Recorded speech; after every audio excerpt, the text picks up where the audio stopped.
little bit crazy. Let's get a little bit crazy. Let's get a little bit crazy. Let's get a little bit crazy. Let's get a little bit crazy. Good morning, good afternoon, and in some places, good evening. I don't know. Welcome to the Je Vaughn Show. I am your host, Je Vaughn, and I am so excited to be with you today on another wonderful day that the Lord has made. Let us rejoice and be a little bit glad, because why not? You've made it another day to get over whatever happened yesterday, to do it better today, and to have some fun. Now, a little bit of housekeeping. As you all see, we've got some t-shirts hanging in the back. We are actually trying to put together a backdrop, and we're in the creative process of it now. So you get to see the beginning stages of a thing that we're going to do. It's going to be amazing. It's going to be fantastic. Or you all might think it's horrible. Whatever the case may be, we're going to do it anyway. And you're going to be just on for the ride. Today, we have an exciting guest because we're going to break away from the traditional musical artists. We're not going to do all of that singing and gyrating and stuff today. No. We're going to have some good motivational, inspirational talk to help you all get through this Wednesday. And I couldn't think of a better person to have on the show than my sister. Nope, we're not blood, but in Christ, you know how people do. She a cousin, a niece, if you will, from the kingdom. Miranda Chinell, how are you doing, Miranda? I am well. Thank you so much for having me. How are you? I am fantastic, and I appreciate you being on the show today. Now, we must get this out the way first. Happy birthday, belated. Thank you. Yes, I'm taking the month. You should. You get half the month, and I get the other half of the month. July birthdays have been big. My birthday was on the 4th, so I'm a fellow Cancer. My mom's birthday was the 13th. One of the beautiful women who I've loved dearly, Pat Smith, her birthday is today. My girl Shamari Vaughn, her name is Shamari, but I add the Vaughn on the end. She turned 13 today. So all of these Cancer babies, it's a beautiful, beautiful Happy thing. Happy birthday to all of us. To all of us. You know what? And make sure y'all drop us some cash apps too. You know what? Send all the cash apps to me, and then I'll get them distributed where they need to go. That's what we'll do. Just wanted to give a couple of shout outs to people who are joining in on the show live. Stephen Logan up there. Congratulations on your American Airlines situation. So, Mr. Logan, congratulations to you. Jonathan Edmondson, another brother out of Illinois. Thank you guys so much for tuning in and watching the show today. But today isn't about saying hello to Je Vaughn. It's about getting us an opportunity to learn and appreciate Miranda Chinell. So for those who do not know, please tell us, who is Miranda Chinell? So I am Miranda Chinell. I am the voice behind Moments with Miranda, the vlog. By profession, I'm a social worker, but by passion, I'm a life coach. I don't like to be called a life coach because they get all sorts of bad reps.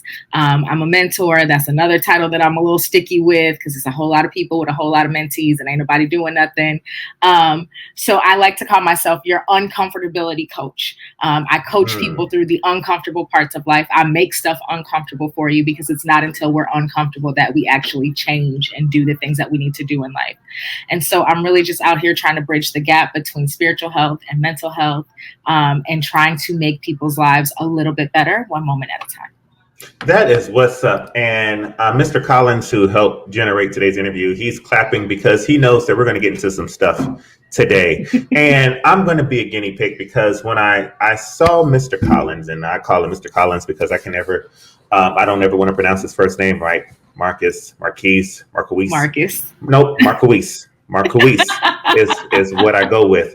But I'm just kidding. So Marcus, when I read through your profile and I saw what you do and how you do it, I said, I would love to get her on the show just so that we can get away from the stigma that is a life coach. I have a life coach.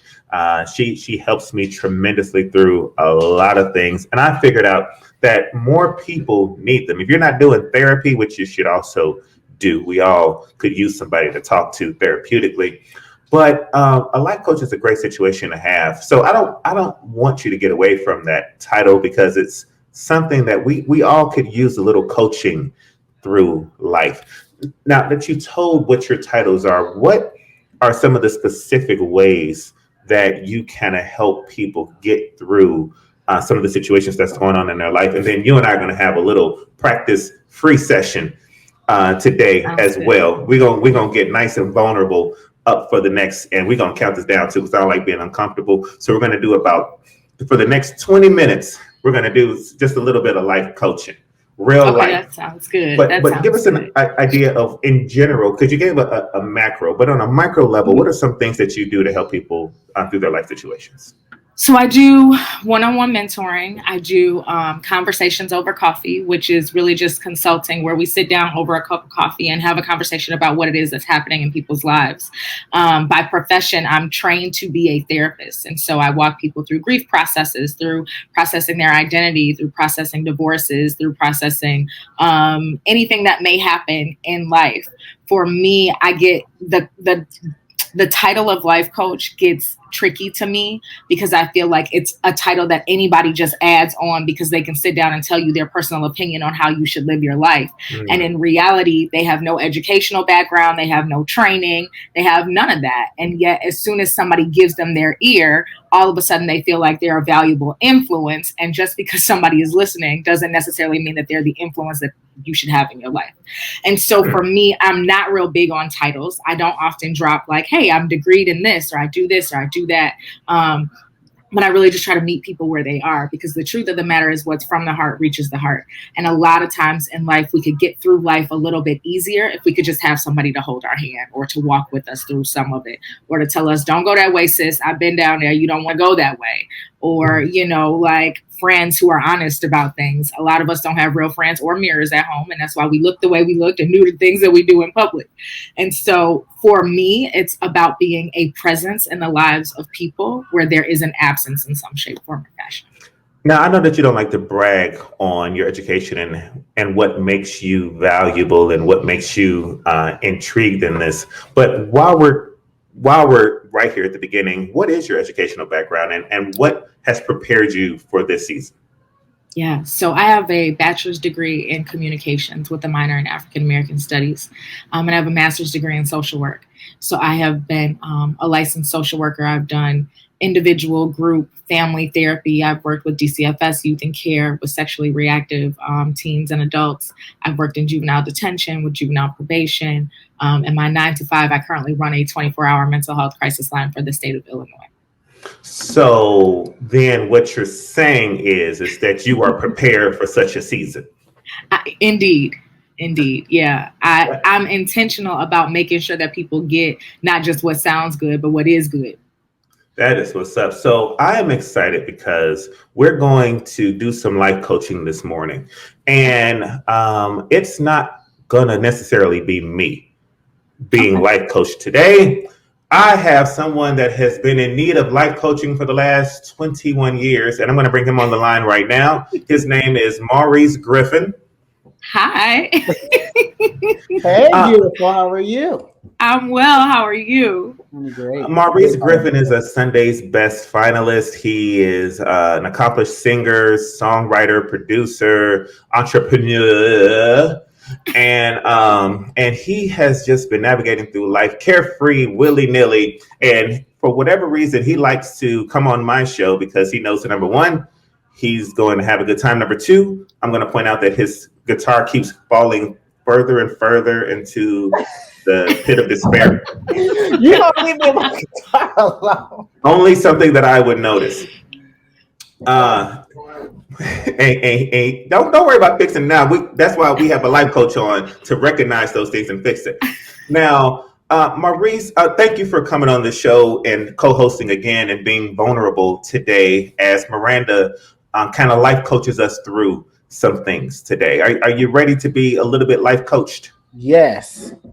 Okay, so I want to start by asking, or you know what? I'm going to just back off a little bit. And I'm going to say, Miranda, how would you normally open up a conversation with a new client such as Maurice? I don't know that we have enough time for all that, but I would ask, and that had nothing to do with you. But I would ask what it is that they're looking for. A lot of times people get into relationships with coaches and they think, hey, I need a business coach. I'm trying to get somebody to help me launch this business. And in reality, their business isn't working because their life isn't working. So they think they need a business coach, but in reality, they need to work through their relationship issues because that's why they can't keep a business partner. So I always start off consults and potential new clients with asking, what is your goals and where is it that you're trying to go? And why is it that you feel you need somebody to assist you in this path to figure out where we start or if I'm even a good fit?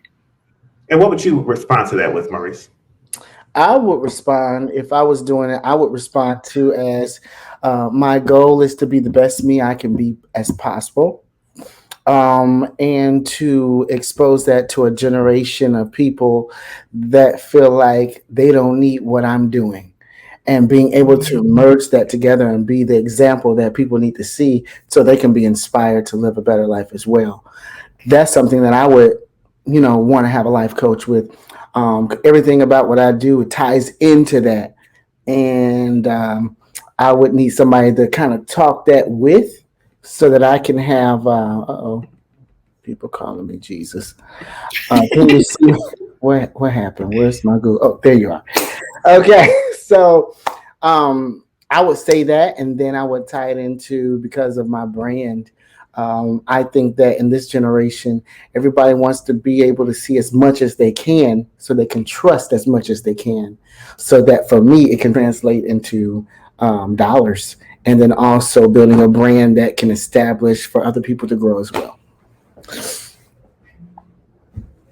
And with that being said, Miranda, where would you go from there? What would be some of the questions that you would help to, I guess, present to help him kind of walk through where he's trying to go? So the key thing that stood out to me, to be the best you that you can be. And so I would ask you, who are you? Stripping yourself of the titles, stripping yourself of I'm a finalist, stripping yourself of I'm a singer, I'm a musician, I'm this and I'm that. I would ask you, who are you deeper than that? Take your titles off and tell me who that is. Because in order to become the best you have to figure out who you are and not who people say you are. And you also have to figure out who it is that you desire to be. Because sometimes when we're building a brand, we build our brand around what we think is going to attract people. Because what we want to do out of that brand is make money. But if you're making money and attracting people out of an identity that you're not comfortable with, then your brand is eventually going to fall apart because you can only fake it for so long. We live in a world that tells us fake it till you make it. And I tell people that that's a lie because nobody ever makes it. Faking it. We can pull it, faking it. You know what I'm saying? We can pull any musician almost who faked it, and we can start to pull out their reputation and not their resume of what shows that faking it till you make it is a lie that we tell people to get them into a business, and then they lose themselves because they don't really know who they are. And I think that is a problem that we have, not just in the music industry. I came from a long line. So my grandfather was a producer. My dad was a musician. My godfather was a producer. I'm talking like platinum records on the wall. So I know the industry. And I know that behind the scenes of the industry, the industry tells us who we're supposed to be. Yeah. They tell us how to show up, how to dress, what to say, until one day we wake up and we decide we don't want to do that, or we can't hide behind the brand that they're creating for us anymore. And then we're in shambles and we're trying to figure out how to resolve and how to retain this little bit that we have. And a part of that is because we don't really know who we are. Yeah. So who are you? So who am I? I'm a guy that loves to love. I like to cook. I'm a tourist. I like to, when people come in, I like to host. I'm a big guy on hospitality. And he makes a mean macaroni and cheese. Keep going. Don't let me. But keep going now. I'll step back. Get out of here. No, but that's me. I love to smile. Currently, who I am currently, I'm a guy that smiles through the eyes of other people. I won't be satisfied until I satisfy you. I won't. But there has to be something deeper than that, because your satisfaction cannot be dependent upon other people who ain't satisfied with themselves. And so we find ourselves in these cycles where we're living for the accolades or the responses of whatever the audience may be. And the minute that the audience finds something more attractive, now we're trying to figure out where we went wrong, when in reality, the only place that we went wrong is that we were dependent upon the temporary emotions of somebody else. Mm-hmm. And so when I asked you who you were, you told me all of these things. I'm a cook, I'm a host, I'm this and I'm that. You told me what you do. You didn't tell me who you are. Really? Okay. All right. So let me. Diva!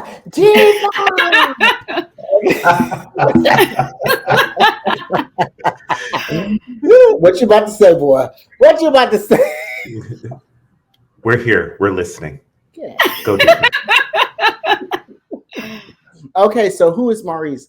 Maurice Griffin is a 35-year-old man who loves to sing. Well, that's what I do. Maurice Griffin is a 35-year-old man that is alone a lot, who's a loner, who likes to have company, but don't tend to have it because of his work. And I am a person who likes to, oh, well, that's still doing. So let me take the doing out. I'm careful. I am very strategic. I like to help people. I'm too nice. I'm passive. I try to be the mediator of things. I have a lot on my plate, so I'm stressed a lot, but I tend to use exercise as a way of stress relief. So that is something. Am I doing right? Doing okay? Yeah. What else? Who is Maurice Griffin? Maurice Griffin is a sweet guy. He loves people.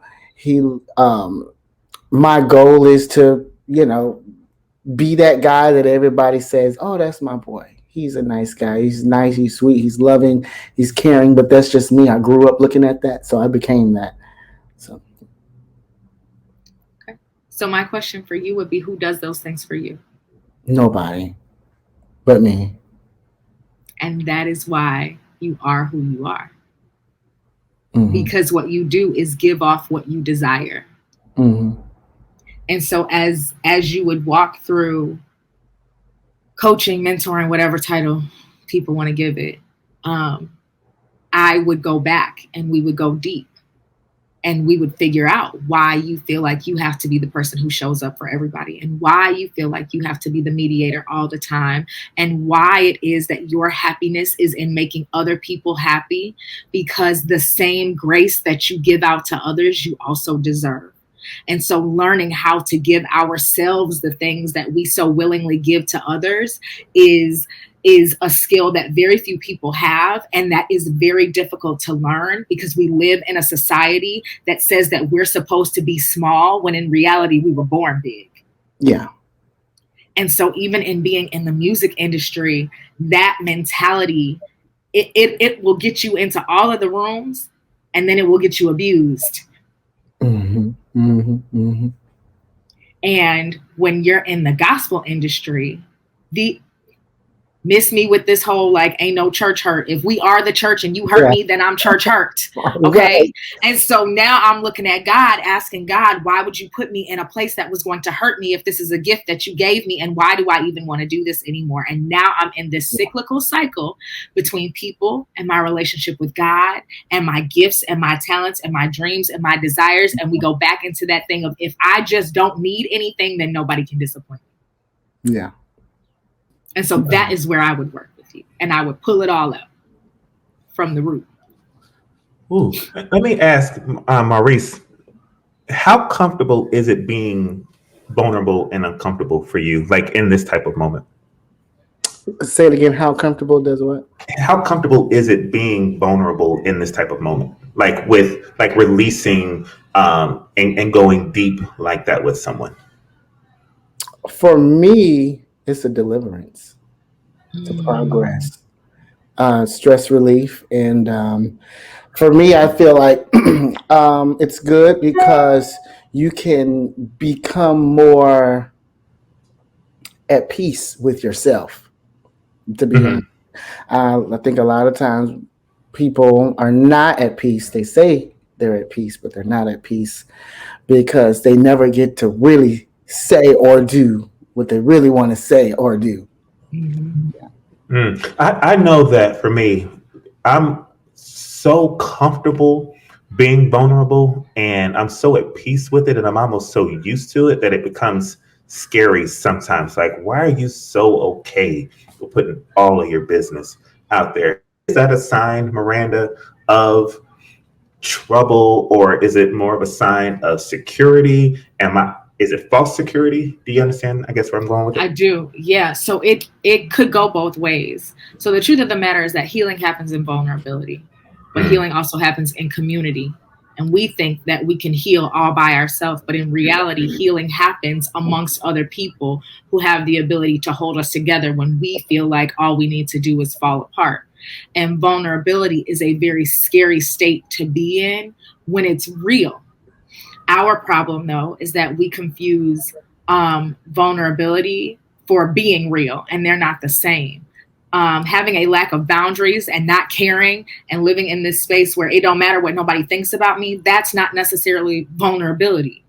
That becomes a defense mechanism so that people can't get close enough to you to hurt you. So you can't hurt me if I put all my business out. If I'm not afraid of it and, it means nothing and these types of things, your judgment rolls off my shoulders, then you're never in a position where you can do me any damage. But at the same token, you're never fragile enough to repair and restore and mold those things in the areas in which you truly need to be vulnerable for. So vomit of the mouth and vulnerability are not synonymous. And so we need to understand the difference in having a space that's safe enough for us to unleash and peel back the layers of the onion and get to the core of what's going on with us. And a lot of times it's going all the way back to something that happened in childhood, the way that we were raised, the presence or lack thereof of our parents. We always talk about daddy issues, but we don't address mama drama. All of that stuff plays a part in who we as adults. And so when you are truly in a space where you can be vulnerable, it's more than just being able to disclose the details of your experience, but it's disclosing the feelings and the emotions and the outcomes that happen because of those experiences also.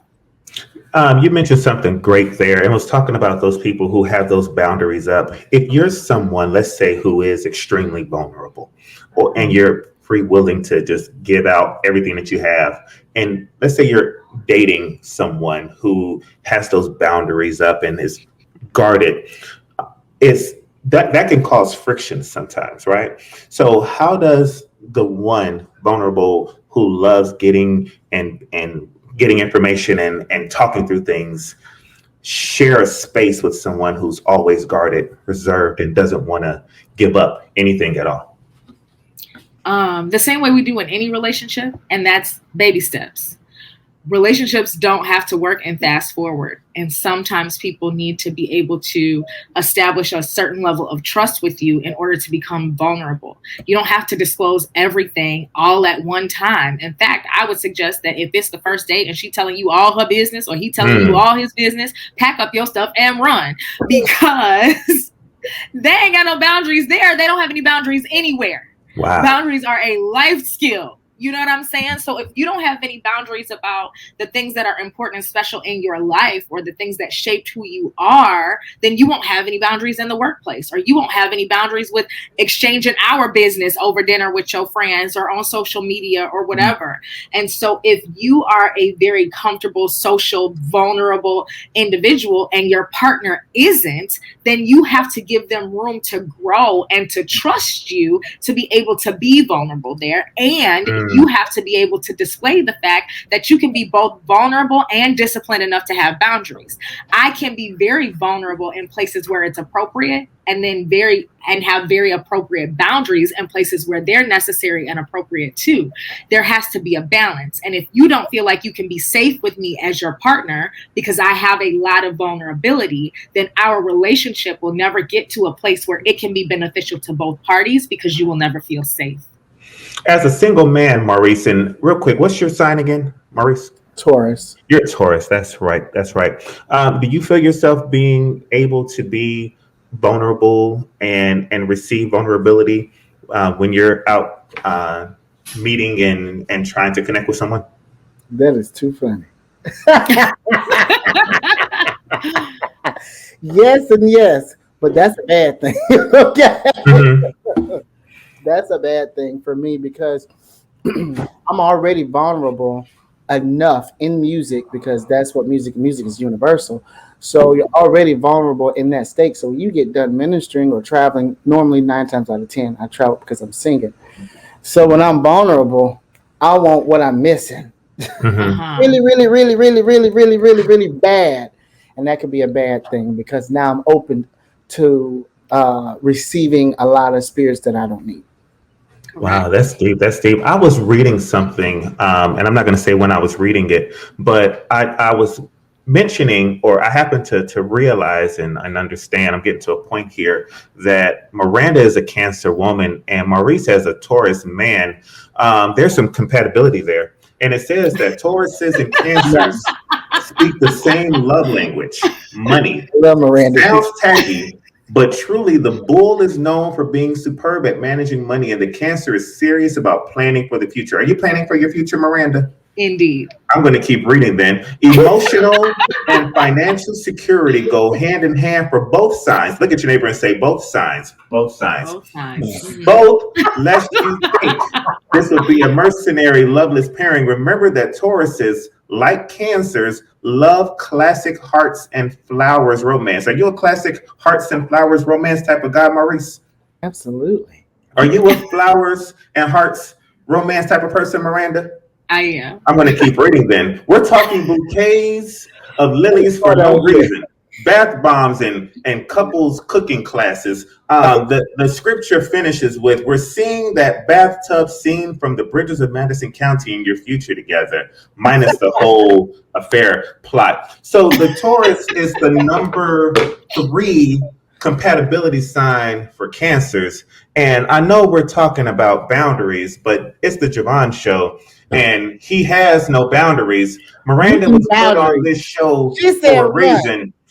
Maurice was put on this show for a reason. And I think that this is the perfect time. Maurice, come on. And time, Maurice, for a creative break.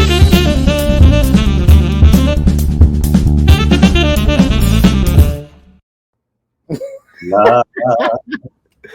A word that comes and goes, but few people really know what it means. Oh, I'm sorry, were we still? Well, that was a quick creative break introduction. I'm just saying that Tauruses and Cancers make good partners.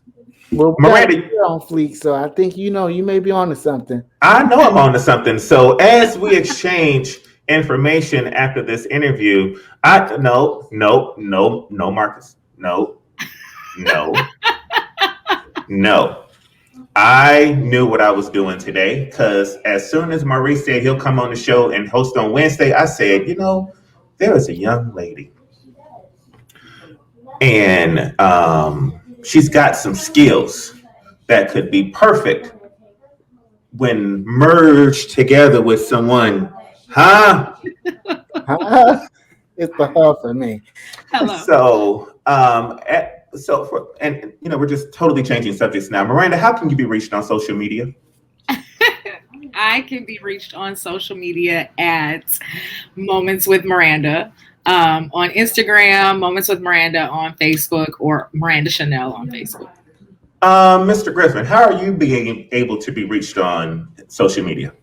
You can definitely reach out to me everywhere, every social media platform I'm on, or you can just text me 310-388-9323. That's my fan club number. I always reach out to my people.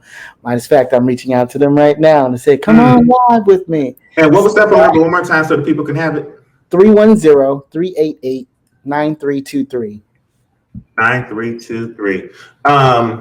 So that's just the number in case anybody wants to just reach out and talk to Maurice Griffin. Maurice's number, Miranda, is 310-388-9323. All hearts and minds are clear? Yes. Indeed. Miranda, again, happy belated birthday. I hope Thank that you so our much. birthday month is as a blessing to you as it is to me. Taurus season is coming at some point. I don't even know when it is, but whenever it gets here, Maurice, I'm sure that we'll have some stories to tell about what we were able to accomplish here on this show today. You know, I think I can go take a nap now. I have done. I have done the Lord's business on behalf of everybody at the Je Vaughn Show and at Elevate Magazine with Elevate Magazine Live, which this is also airing on, and to all of the world changers out there. Thank you all for tuning in. Dr. Anisha Thompson, thank you so much for the platform. Dr. Tony Holmes, thank you for producing. To Lori and to Marcus Collins, Marquis Jelks, and to everyone else associated with the Je Vaughn Show. Take care of yourselves and each other. Miranda, Maurice, Miranda, don't go nowhere. Thank you all for tuning in. God bless you. Have a great one. Get a little bit crazy. Let's get a little bit crazy. Let's get a little bit crazy. Let's get a little bit crazy. Let's get a little bit crazy. And we're still live. This is just the post show that we do every once in a while. I love post shows because we get to go into some really nitty gritty conversation. But let me ask this one question real quick, and it's not to you, Maurice, or to you, Miranda. How was my lunch? Did it come out good? I did a good job? Yes, Siobhan? I did good?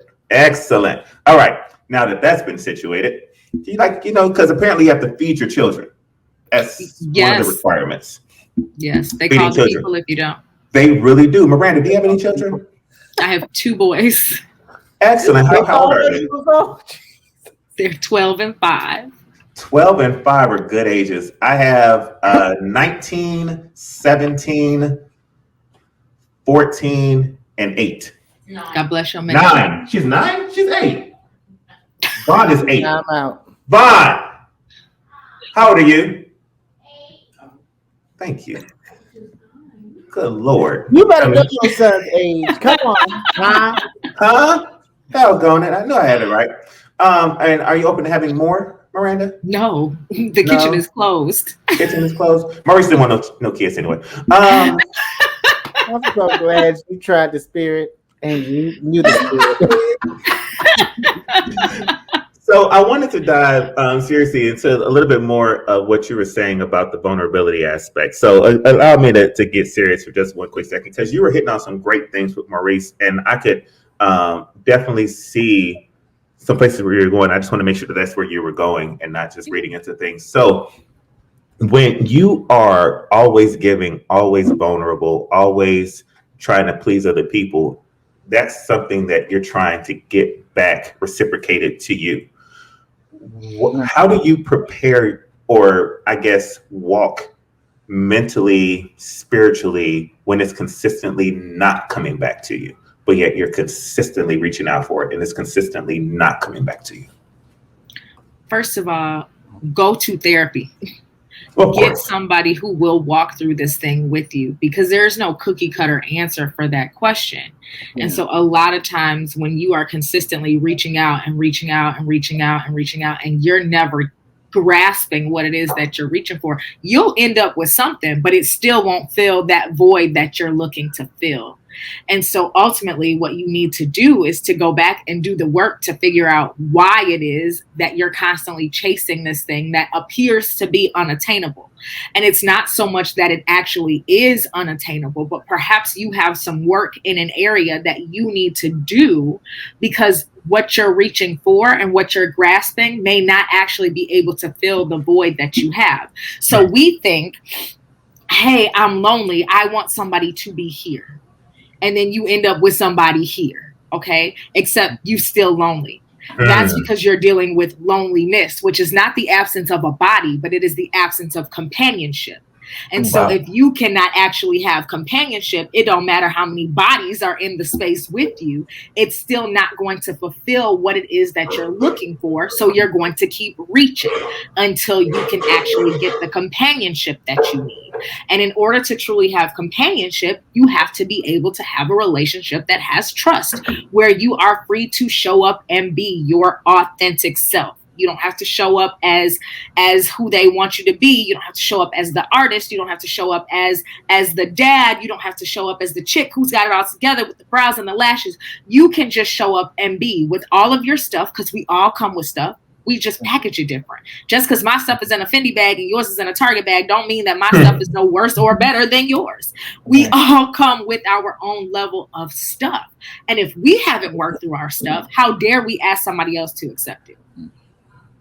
Yeah, I concur with that. I think I learned the hard way anyway. But yeah, I was the one that would always, because I seen it, I would share it and show it. And I'd be like, oh, I want that. I want that. My mom and dad, they were a great example of what love was. They dated each other every day. They big as a house, but they played hide and go seek, running around in a wood house. I said, y'all won't drop through this wall. Listen, I'm laughing.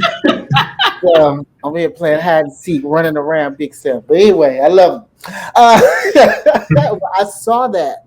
You know, they vowed that they would never go to bed angry at each other. They would find a way to make each other smile, and they taught that. They presented that before the kids.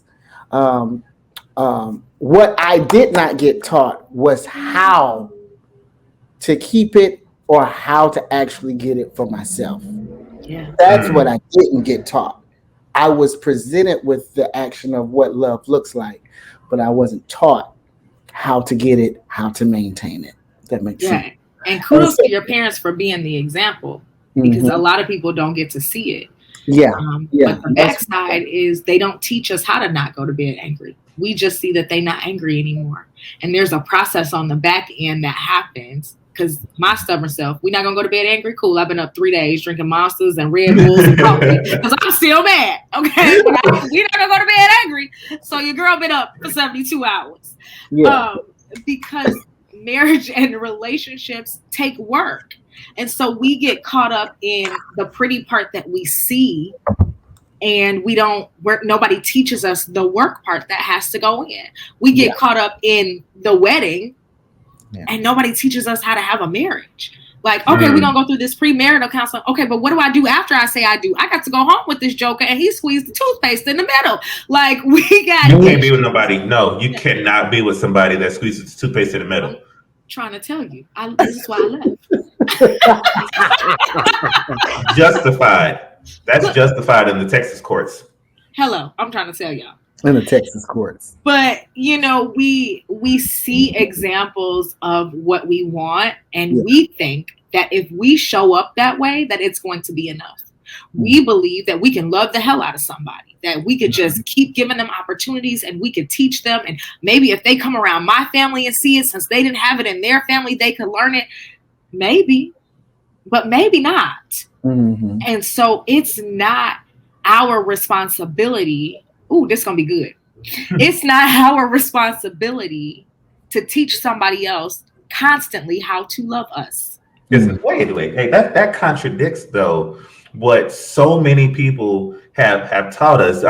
If we get together, then I teach you how to love me, you teach me how to love you, and then it all works in copacetic, harmonious melodies. Constantly, at some point, if I'm teaching you, that means that my effort is going into you learning what I'm trying to give you, as opposed to you learning how to love me because you love me. Certain things I shouldn't have to sit down and work through. Okay, JeVaughn, I don't like it when you do this. Yes, some of those conversations are necessary. But if I got to sit down with you and walk you through every detail the way I got to do with my 12-year-old in this new math, that's too much work. And so if our relationship is spent constantly teaching, then at what point do we get to apply what we've learned? If there's always something wrong, there's always a lack somewhere, at what point do we actually come together in harmony? We don't. because instead I'm trying to mold you into giving me what it is that I want, when in reality, there's somebody who already does that. It doesn't mean that you are a bad person. Maybe you're just not good for me. That's a lot of energy. Constantly teaching is a lot of energy. Ask any parent who had a kid at home doing e-learning in 2020. It's a lot. I would concur. I had a situation where I was trying to do situations like play games and have sit-down conversations and come up with different gestures, because I like to be spontaneous. I like to do things differently. But because there was no like-minded, it was just bumping heads. I was here, and it was just like we were like right here. One was here, and we're just doing this. We're meeting in the middle, but we're not on the same page. You see what I'm saying? And so when I found that out, I was like, I need to start going into developing relationships, whether it's a relationship to love or business relationship, with assuming I know nothing about the person versus applying this idea of what I assume you're going to be, and then judging you based on how I perceive you in my head. And we've never discussed who you are and who I am, but we're building this thing together. So I would jump straight up there because, like you said, I was presented with what love looks like and how to what a relationship looks like, but I wasn't taught that. So that I learned the hard way. Yeah. And we think that simple demonstration yields information, and it doesn't. So we think, hey, if I love on them enough, then they'll give it back to me. No, they won't. They just gonna let you spend your coins. And you're gonna be thinking, well, I'm trying to display to them what I want. It's like learning people's love languages, right? Love languages work very similarly to the way that speaking languages work. If I don't speak Spanish, the louder you get in it ain't gonna make me understand it. You just gonna be hollering at me. I still don't understand. And so if I don't speak your love language and you're trying to force me to do it, so you just keep doing it bigger and louder and more, I'm still looking at you like you stupid because you cannot comprehend what you hello, and I'm still like, where's the bathroom? You know what I'm saying? Like, doing it bigger and louder still is not going to translate into something that I understand. Right. And so we have to get beyond just demonstration and get to the piece where it's information and application. Hey, baby, I'm going to show you. I'm going to tell you. And then I'm going to wait for you to apply the lesson. And if you cannot, then we need to have a conversation to figure out if we're truly compatible. And that's in church. That's in jobs. That's in friendships, that's in relationships, that's in any ship that you get on. It ought to take you to a place where you want to go. And if not, then you need to reevaluate who's on the ship. As a life coach, what type of time frame would you give somebody for who comes in, they're trying to get to know this person, they're constantly reteaching, they're doing the back and forth, and it doesn't seem to stick?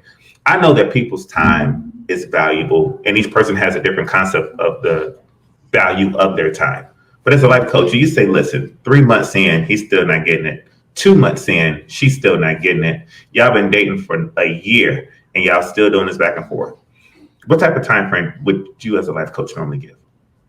So what I don't do is put time frames on other folks' relationships. Because what you ain't ever going to say is Miranda told me to leave. Miranda said 6 months. She ain't tell you According that. to Miranda's book says you give a Negro 3 days. She ain't tell you that. She did not tell you that. Because you won't be mad later in life. Is it good?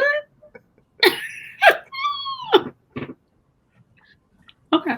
I did that. All right. Well, as long as the rest for us, do we get some too? Come to Dallas. Listen. And bring some mac and cheese with you. Sounds like a birthday trip worth taking. Okay. I'm just saying. I got how many days left in the month? We can have a cancer celebration. Celebration. I'm just saying. I take flights, okay? And Tauruses are invited. Yay! You know, it's close to Taurus season. My son is a Taurus. So I know. Late April, early May, Taurus. I'm May 19th, the last day of Taurus. Oh, you barely made it. You was almost crazy for real because Geminis ain't got no sense. I listen, won't ever do it again. As a life coach, would you advise someone to never, ever, ever date a Gemini? And may I go further to tell Geminis just to stick with Geminis? As a life coach, can you give that type of advice? I wouldn't tell Geminis to stick with Geminis. The prison system is expensive, and I'm not trying to pay for all of these people to be in the Department of Corrections. Okay, my taxes pay good money, and I just feel like that's too much to spend because Geminis then killed each other. Now, my oldest can't hear you all because y'all in my microphones, but she's a Gemini, so I'm saying all this on purpose to make sure she can hear me. My 19-year-old. Yes. A good father. Yes. So she's been standing there looking at me for about the last 5 minutes as I talk about Geminis. And yeah, I said it. Stop, because the camera is going to cut off, and I am in Chicago. I cannot get to Dallas fast enough to save you. Love her dearly. I'm not going to get there fast enough.